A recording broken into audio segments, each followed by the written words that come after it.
Buenas tardes y bienvenidos al programa Medical Science.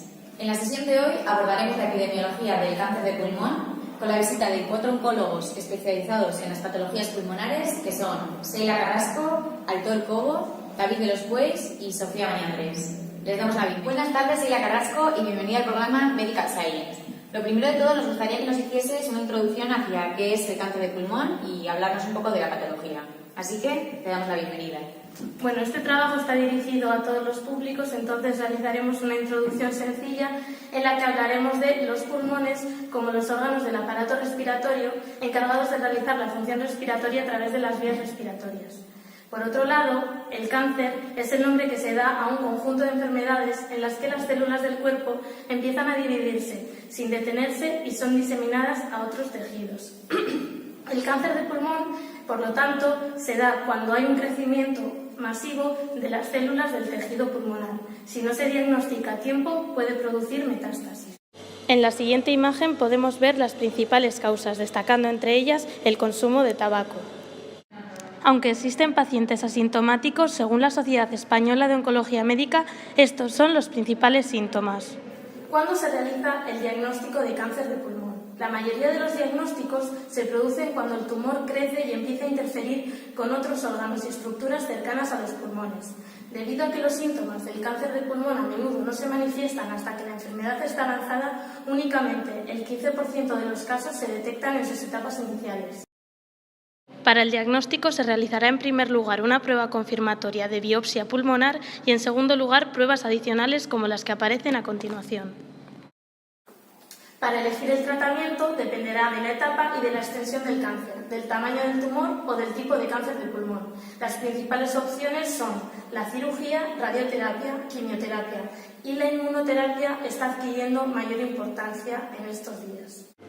Cabe destacar la existencia de dos tipos de cáncer de pulmón de células no pequeñas y de células pequeñas. Según la clasificación internacional de la enfermedad, dependiendo del tipo y localización del tumor, se distinguen los siguientes códigos CIE presentados a continuación.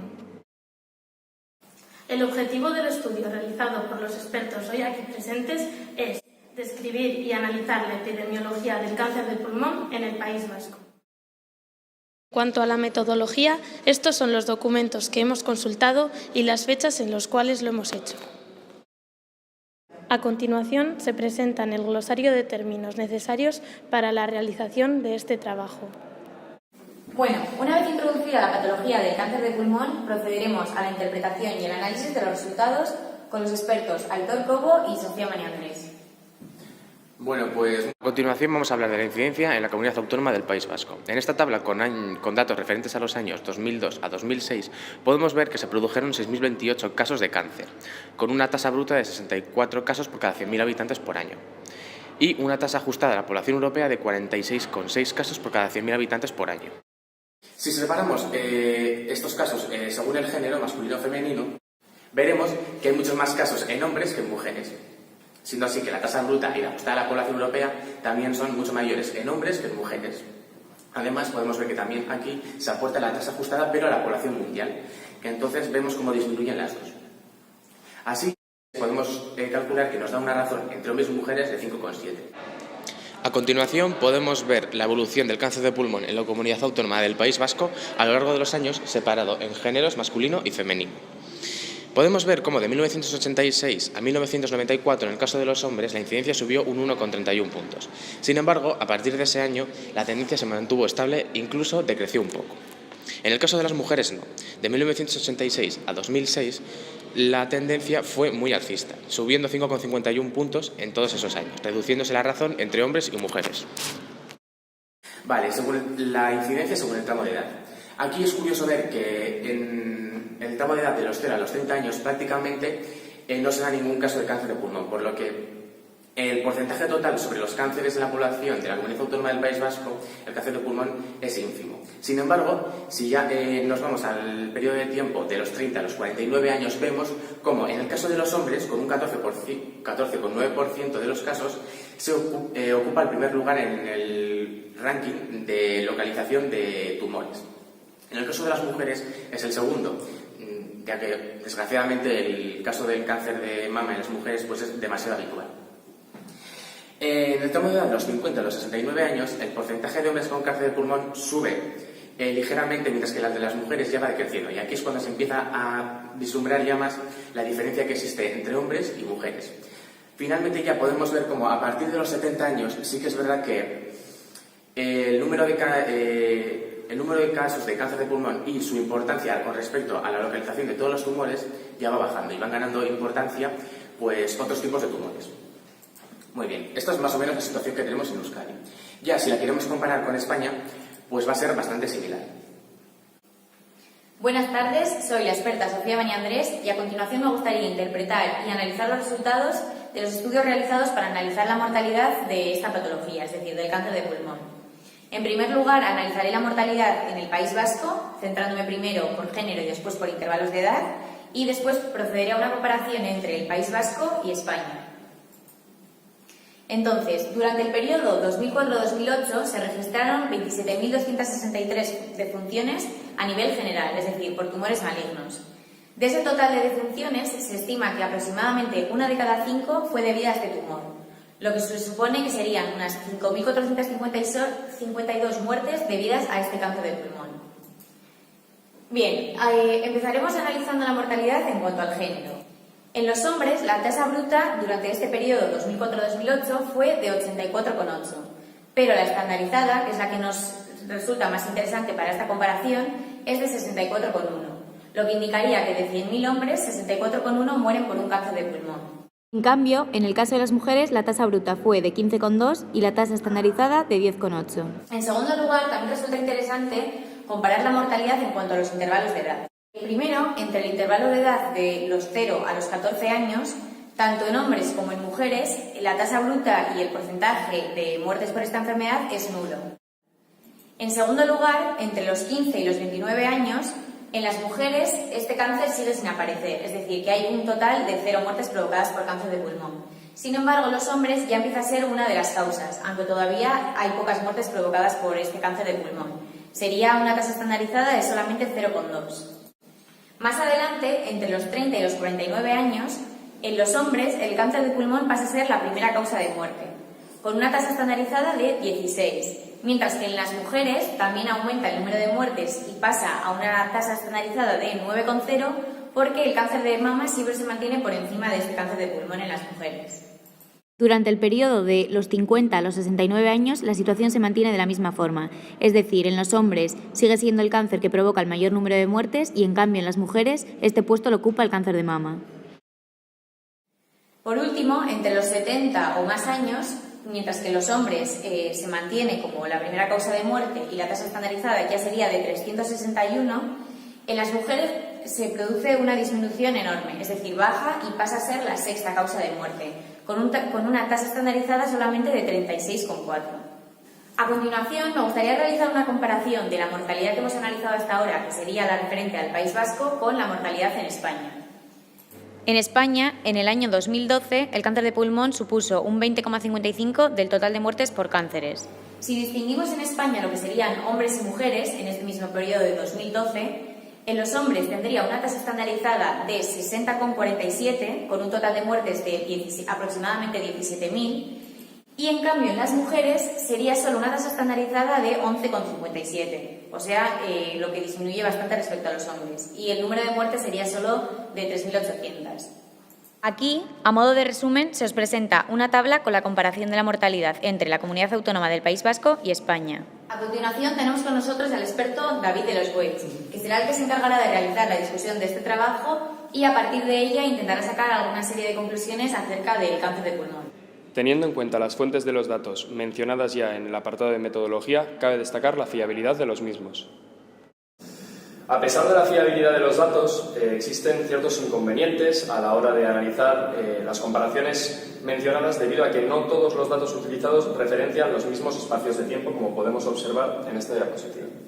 Mientras que la información referente a la incidencia y mortalidad en la Comunidad Autónoma del País Vasco corresponde a los años 2002 y 2006, a ese periodo de tiempo, así como desde el 2004 al 2008 respectivamente, la referente a en términos de nivel de España lo hace en el año 2012. Por ello hay que tener en cuenta que las comparaciones de medidas epidemiológicas como las tasas se han comparado entre un periodo de 4 años frente a un periodo de tan solo un año. A pesar de ello, y teniendo en cuenta la naturaleza de la enfermedad que nos concierne, cabe destacar que la diferencia temporal en los datos recogidos no debería presentar diferencias significativas en el análisis de los mismos. Por todo ello, las conclusiones de las comparaciones realizadas deben asumirse siempre con precaución. Además, cabe destacar dos aspectos importantes. Por una parte tendríamos el programa de cribado, que ahora explicaré lo que es, y por otra parte el sistema de clasificación TNM. El sistema de clasificación TNM nos sirve como una guía estandarizada y crucial para el tratamiento de pacientes con neoplasia en el caso de los pulmones, al permitir agrupar estos cánceres en estadios. Por ello, cabe destacar que en los últimos años se han producido cambios en las ediciones de este sistema, del sistema TNM. El último de ellos es la creación de la 8ª edición de la clasificación TNM en 2015, aunque está en constante revisión. Y estos cambios han posibilitado una clasificación de mayor exactitud en cuanto a los cánceres de pulmón y, por tanto, el tratamiento se ha vuelto más especializado hacia los casos concretos, lo que ha contribuido en una mejora en cuanto al pronóstico de los mismos. Y esto puede que se vea reflejado de alguna manera en las gráficas que ya hemos analizado. También cabe destacar el programa de cribado. En medicina, un programa de cribado o de detección precoz es un programa epidemiológico de salud pública de aplicación sistemática o universal para detectar en una población determinada y asintomática una enfermedad grave con el objetivo de disminuir la mortalidad asociada a esta enfermedad. Podríamos mencionar las consecuencias de previos cambios en el programa de cribado de cáncer de pulmón en la Comunidad Autónoma del País Vasco. Sin embargo, en esta solo se han realizado programas de cribados de cáncer de mama y colorectal, además de uno oportunista para cáncer de cérvix. Es decir, no se ha realizado un programa de cribado especial para cáncer de pulmón. Esto explica cómo muchos de los cánceres de pulmón son diagnosticados en estadios avanzados y no en los iniciales. En cuanto a las conclusiones de este trabajo, comenzaremos hablando sobre las conclusiones con respecto a la incidencia. Vamos a hablar primero sobre cuáles son las conclusiones con respecto a la comparación por sexo de la incidencia. Mientras que en los hombres vemos cómo esta incidencia se ha estabilizado, en las mujeres ha ido aumentando durante los últimos años. Esto podría deberse de alguna manera a los cambios de consumo de tabaco por el sexo femenino, que hace años era bastante inferior a los hombres, pues por cuestiones culturales o por actitudes como el machismo, y hasta ahora han ido aumentando. Es decir, existe una relación directa entre el consumo de tabaco y el aumento en la probabilidad de padecer cáncer, como podemos observar en esta gráfica que se presenta ahora mismo. El cáncer de pulmón sigue siendo un importante problema de salud pública en España y la evolución de la prevalencia del tabaquismo indica que todavía una proporción importante de la población fuma en la actualidad, lo que pone en manifiesto la necesidad de mejorar la efectividad de la estrategia de lucha antitabáquica y, sobre todo, la dirigida a la población femenina. En lo que a la comparación de las incidencias por edades respecta, las conclusiones que podemos sacar son las siguientes.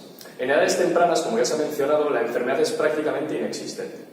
Una posible explicación sería que la exposición a factores de riesgo que producen esta enfermedad no ha sido lo suficientemente larga y que, por lo tanto, no se ha podido provocar aún ese cáncer de pulmón. Además, también observamos cómo en edades avanzadas, a partir de los 70 años, la importancia de este cáncer con respecto a otros desciende. Esto puede ser debido a dos factores. En primer lugar, hay que tener en cuenta que la media de edad de diagnóstico de esta enfermedad es de los 66 años para los hombres y los 63 años en el caso de las mujeres. Teniendo en cuenta que la supervivencia a 5 años vista es muy baja en esta enfermedad, en torno al 15%, podemos presuponer una pérdida de importancia de esta enfermedad en las estadísticas globales en el rango de edad que estamos analizando, es decir, por los dos factores mencionados. Por último, en el caso de las conclusiones acerca de la incidencia, vamos a comparar la incidencia en la Comunidad Autónoma del País Vasco con respecto a la de España. Las tasas, como hemos visto, son muy similares y al tratarse de un único estado con sistemas sanitarios muy desarrollados en mayor o menor medida, no podemos sacar ninguna conclusión. Con respecto a las conclusiones de la mortalidad, vamos a hablar de la comparación por género y por edad al mismo tiempo. Es decir, hemos observado que la incidencia es más tardía en el caso de las mujeres que en el caso de los hombres. Debido a que los datos utilizados para este trabajo no son los suficientes, no podemos sacar una conclusión clara al respecto de por qué sucede esto. Sin embargo, podríamos pensar que se trata de causas genéticas o de un diagnóstico más tardío en el caso de las mujeres debido a la asociación del hábito de fumar con los hombres especialmente. En cuanto a la relación de la mortalidad en la Comunidad Autónoma del País Vasco con respecto a España, al igual que ocurría con la incidencia explicada anteriormente, la mortalidad también es muy similar.